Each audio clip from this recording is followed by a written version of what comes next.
Chega mais torcida gloriosa, torcida do Botafogo, ligadinha aqui na primeira edição do Plantão Glorioso desse domingão. Domingo é sempre um dia especial aqui no canal Gigante Glorioso, porque já umas 5 semanas seguidas, domingão é sempre dia de notícia boa e hoje não foge a essa regra, meus amigos. Publicado no blog do Lauro Jardim, o Lauro Jardim que já tinha acertado acerca da XP Investimentos, né? Ele foi um dos primeiros a falar de que o Botafogo estava acertando como uma grande empresa do ramo de investimentos para fechar a questão da Botafogo S.A., dos investidores. O Lauro Jardim falou, foi o primeiro também a falar sobre a questão do documentário do Antônio Bento Ferraz e agora escreveu nesse domingo que a venda do Botafogo a grande grupo estrangeiro avança e deve ser anunciada em um mês. Um mês.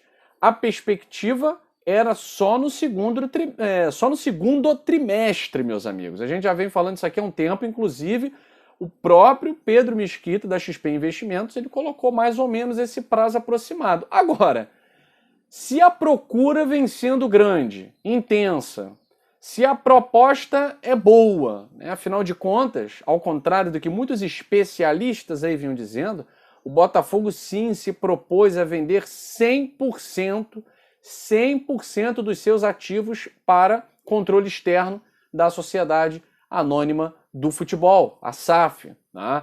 Muita gente vinha falando que o clube não estava disposto a vender, queria ficar com 51, vender 49.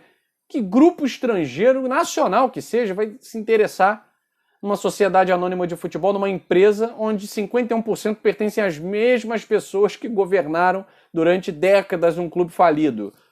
Não faz sentido.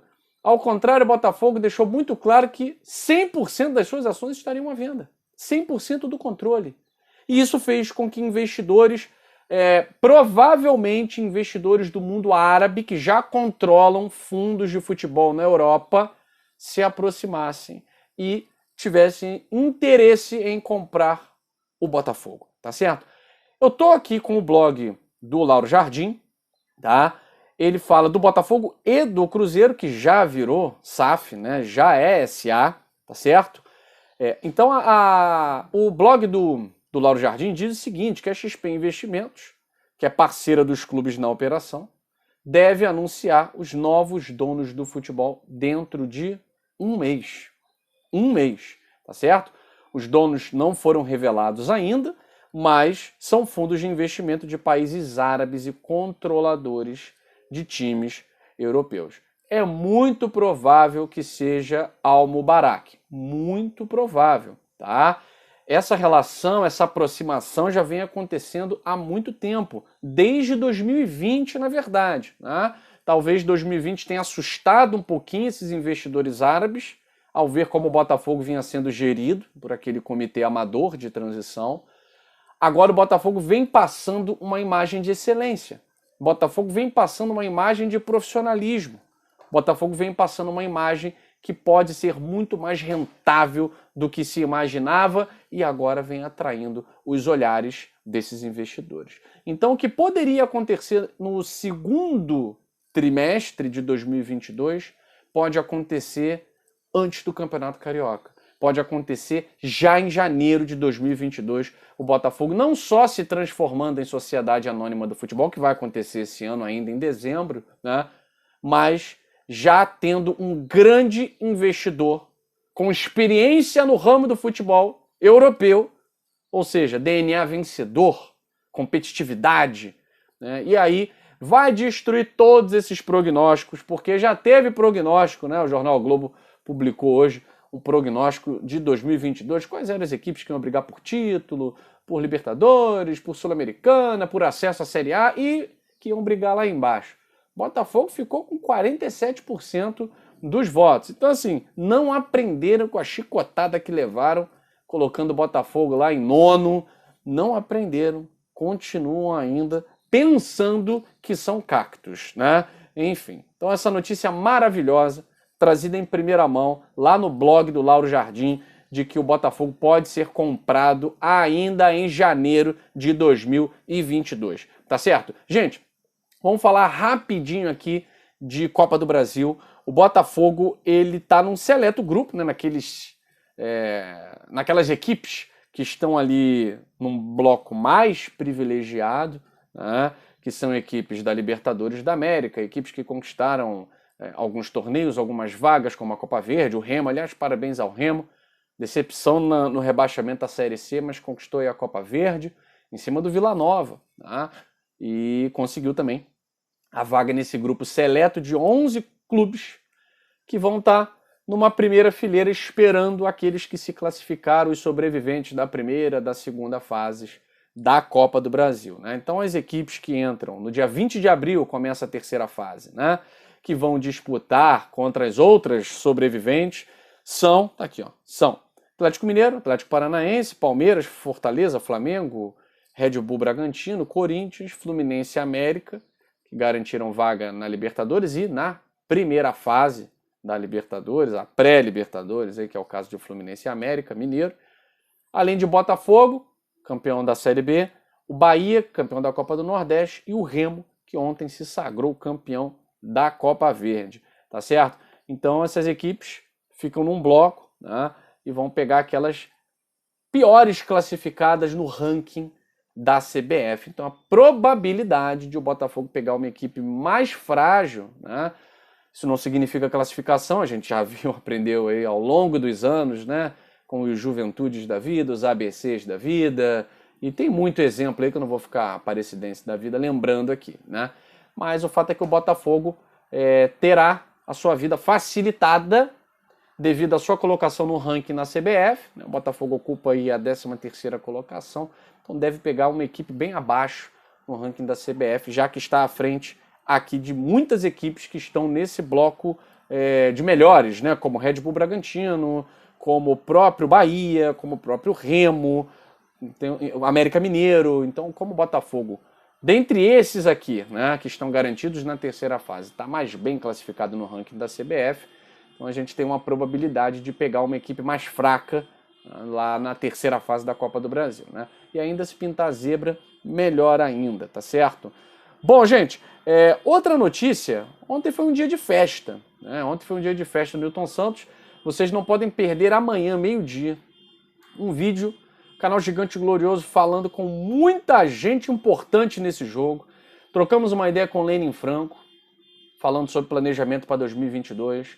Trocamos uma ideia com jogadores, ex-jogadores, pessoas influentes no meio do Botafogo, Túlio Maravilha, Louco Abreu. Amanhã, meio-dia, vocês não podem perder. E uma das conversas, o Vinícius Assunção, vice-presidente do Botafogo, já até adiantou na sua conta pessoal, conversou com alguns canais, falando sobre a renovação de Gatito Fernandes. Gente, é preciso que a gente pare um pouquinho de demonizar o jogador. Tá? Ninguém sabe ao certo quais foram os termos que fez com que o Gatito apresentasse uma contraproposta. Aí já estão dizendo que o cara é ganancioso, que o cara é salafrário, que o cara é esse, que o cara é aquilo. Gente, isso faz parte de qualquer negociação. Não estou aqui ao lado do Gatito de forma nenhuma, eu estou sempre ao lado do Botafogo. Tá? Mas isso é muito claro, gente. Se alguém te apresenta uma proposta, você vai apresentar uma contraproposta para melhorar um termo aqui, ou um outro acolá, aumentar o prazo, aumentar o tempo de contrato. De repente, tem muita cláusula ali condicionada, né? Se apresentar isso, tem... Dá uma modificada em algumas cláusulas que condicionam, né? Isso é normal, pode ser aceito pelo Botafogo ou não. Não significa que se o Botafogo não aceitar nenhum termo da contraproposta do Gatito, ele não vai renovar. Tanto que ontem, perguntado ali à beira do campo no jogo festivo, o vice-presidente do Botafogo disse que a renovação com o Gatito Fernandes está totalmente engatilhada. E sorriu e foi jogar bola. Assim, não existe essa pressão que até parte da mídia botafoguense está fazendo sobre essa negociação. Isso aí também é caça-clique. Tá? Querendo demonizar, o Gatito não aceitou a proposta do Botafogo. Não tem nada disso. O jogador quer continuar no Botafogo. E o Botafogo quer continuar com o goleiro, até porque sabe que tem que ser ele o goleiro. Dentre esses que estão no elenco, tem que ser ele o goleiro titular. Então, gente, menos tentar descobrir aí sexo dos anjos, né? Então, menos elucubração, menos sondagem, menos especulação, e vamos aguardar, gente. Vamos aguardar porque isso é completamente normal no futebol. O que pega contra o Gatito? O tempo que ele ficou inativo. E aí a torcida acha que só porque ele ficou inativo aí mais de um ano, ele não possa fazer nenhum tipo de exigência. Então assim, gente, mais uma vez, repito, nada contra o goleiro, nem a favor nessa questão de discussão contratual. Eu só acho que a gente precisa respeitar o tempo das pessoas. Está de férias, está lá no Paraguai, está curtindo. Esquece. Se o vice-presidente já falou que está engatilhado, que está muito confiante, que vai dar tudo certo, a gente aguarda. Contraproposta é normal. Até o empresário do Varley faz. Até o empresário do Barreto faz. Até o empresário do Zé Gatinha faz contraproposta, gente.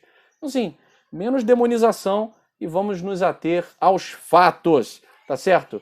Gente, eu gostaria de fazer uma homenagem aqui, nesse momento, a algumas pessoas muito importantes, não só para mim, mas para o jornalismo, para muitos amigos botafoguenses e também não botafoguenses, né?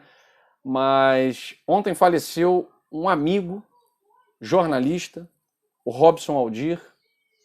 A gente deixa aqui as nossas homenagens, que Deus o abençoe onde ele estiver, os nossos sentimentos à família do Robson Aldir, além de ser um profissional sensacional, era também uma pessoa muito bacana, muito querida por nós, né? Também quero deixar aqui uma homenagem especial de quem admira a boa música, a arte, a Monarco. Monarco que era torcedor do América, mas que, sinceramente, dispensa comentários, não só para quem é torcedor de um time X, Y, Z, tampouco para quem torce para uma escola, né? Eu sou mangueirense, sou salgueirense e tal. Monarco tinha a sua história ligada à Portela, mas Monarco é nacional, Monarco é internacional, Monarco é universal. Então fica aqui a homenagem deste botafoguense que aprecia a boa composição de Monarco, o bom jornalismo sério, comprometido de Robson Aldir, em homenagem às suas famílias, mas 2 estrelinhas lá no céu certamente se fazem, tá certo? E que esse domingo seja um domingo de muita música, de muita arte para todos nós, porque essas 2 pessoas merecem muito, tá certo? Os nossos sorrisos, a nossa alegria, porque eram pessoas muito felizes. Eu fico por aqui, um grande abraço a todos vocês, saudações alvinegras, fui!